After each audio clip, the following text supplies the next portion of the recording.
Happy peeps, Suzanna here today for Spiegel Mom Scraps, and if you use the code Suzanna with a Z 15, you can save 15% off when you shop over at the store. This is the layout that I created, and I used one of the new collections. It's called Pick Your Plum or Mixes, and this collection matches absolutely perfectly with the Maggie Holmes Willow Lane collection, and that's what I'm using, this collection from the scrap room, to get this layout done. So I used a digital cut file. I believe it has a book with it, but I didn't want that book. I wanted a different book. And I cut that out, and I'm going to back the negative of the file with some of the pattern papers from the collection. So I'm going to alternate yellows and blues and pinks, and I'm going to try and put the pattern papers in the cursive words or the emphasis words, and then the non-cursive words, the script words, I am going to back with just some coordinating cardstock. The kits do come with cardstock, but I used the coordinating cardstock, which is that navy, to cut the books out, and I am using just pattern paper from my, not pattern paper, I'm sorry, cardstock from my stash to back the other words. So I actually struggled with this a little bit, finding, because the pattern papers were actually really busy, like that one there, it was really hard to read the words through the busy pattern papers, and I didn't have a lot of sort of the more solid B-sides to use. And so figuring out how I was going to make my stash last was just a little bit mind-numbing for me, but I got it done, and actually it really shouldn't have been as hard as it was. I think I've been on vacation, and a lot of the projects that I've posted recently I completed before I went on vacation, and sometimes just finding that groove and getting back into the groove of scrapbooking can be a little bit difficult sometimes. So it was nice to have these cut files because it made easy work of the layout per se. Really, all I had to do was coordinate papers. And so I'm continuing to work on matching colors here. Now, there is a green that is in this collection, but I didn't have any of the green pattern papers.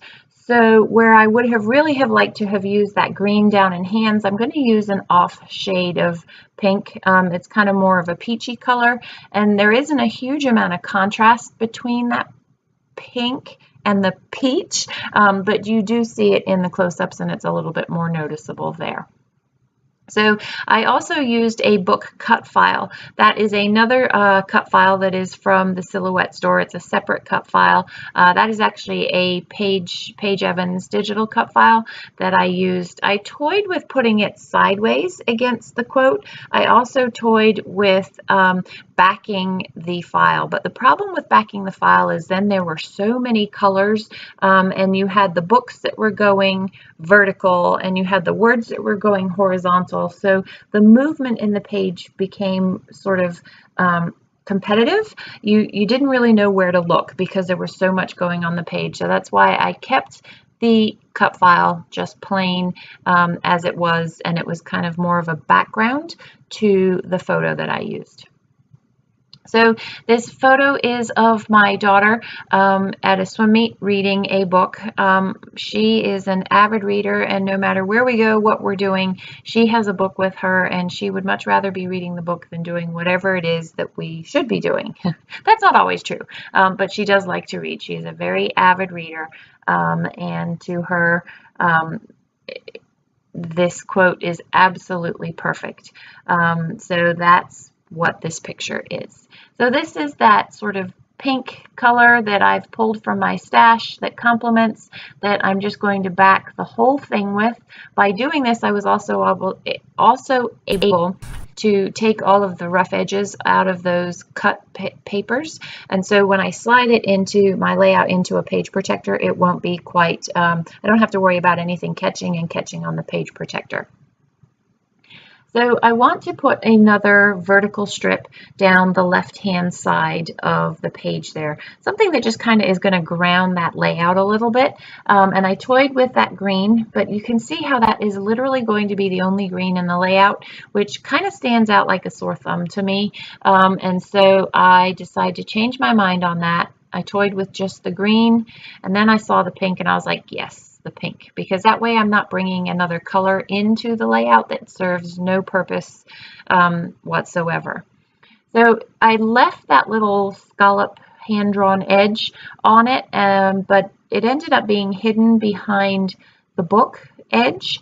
So I just trimmed off a hair of the pink there so that you can still see that fine scallop edge, and it's resting right next to the edge of the book once I put that down. So these are actually pretty fine cuts, and so I'm just putting a really thin bead of my Scotch Quick Dry adhesive that's in the fine line bottle to adhere these down. They're just going to go straight down on the white cardstock in order to provide a little bit of a backing to those photos there.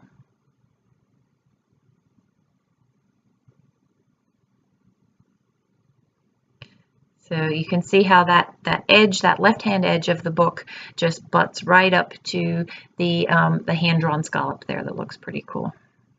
So I had fussy cut some butterflies before I started filming.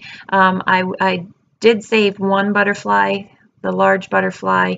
No, I didn't. I think I had to, for time's sake, I took that out of the video, but I did fussy cut those out of pattern paper. And now I'm going to back the photo. I liked the photo just plain with that white border around it, but I wanted to incorporate a little bit more color into that left-hand side of the page. So I'm going to just use two simple backings, one on the left half or 2/3 and then the other on the right 2/3 with the overlap in the middle to just add just a little bit of color to the photo and bring more of those colors to that left hand side. And that's what that's going to look like there. So you can see the idea of the books, but I do cover up a good chunk of the books there. So I have half of a sticker sheet here, and I love what this says. And unfortunately, I don't have it in front of me. Hold on one second. So the quote on that sticker there with the yellow says, "Days spent with you are my favorite." And so what I did there was I crossed out you and I put books, because this child will, any day with a book is a good day. And so I thought that was fitting for this photo and for what the sentiment that I wanted to convey in this photo is. I have a doily here that is from Pretty Little Studio. And initially I have all of these embellishments clustered on the left-hand side, but I like it. And there's a part of me that wishes that I had left them there on the left-hand side, but I felt like I needed something in that top right-hand corner of the layout. It just felt like there was a lot of empty space up there, and I like white space. Those of you who know me and know my scrapping know that I like white space. So it just needed something, and so that sticker was perfect because it wasn't a solid something. There's a lot of white in it, and that's why I put that up there, which then I wanted that other circle with the pink to balance out that circle in the top right corner there, and so that's why I moved and shifted things over to the right side there. So I'm going to commit to those and adhere them down. And then the butterflies, I just put adhesive, the liquid glue in the middle so that those wings can kind of pop up off the page when it's not in a page protector. And I felt like I had two really, really glaring yellow elements and that I needed to have a third yellow element in there. So I'm going to put that little yellow pair just tucked behind that butterfly there, and you don't see it, it's not really obvious, but it just wraps up that trio of three yellow things that draws your eye around the page. It serves no purpose whatsoever, which kind of drives me crazy, but I'm going to live with it. And then I put a few other stickers again just for embellishment to the page. And to my finishing touch are these sequins from Spiegel Mom Scraps. It's called Pick Your Plum. It is one of the new collections from August, and I'm telling you, it is literally the perfect match for this Maggie Holmes collection. And so I'm just going to put a sprinkling of those around the page for a little bit of sparkle, just a little bit of fun, and because I can. And I'm going to use my typical method of sequence application and put a dot of glue down, pick up the sequence with the end of the fine tip applicator and then drop that sequence down on top of that glue dot. And that is how I typically adhere sequins. So that is my layout. I hope you enjoyed the process video. If you have any questions, as always, please don't hesitate to leave them in the box down below. I thank you for joining me today. I hope you're doing well, and I look forward to seeing you next time. Take care.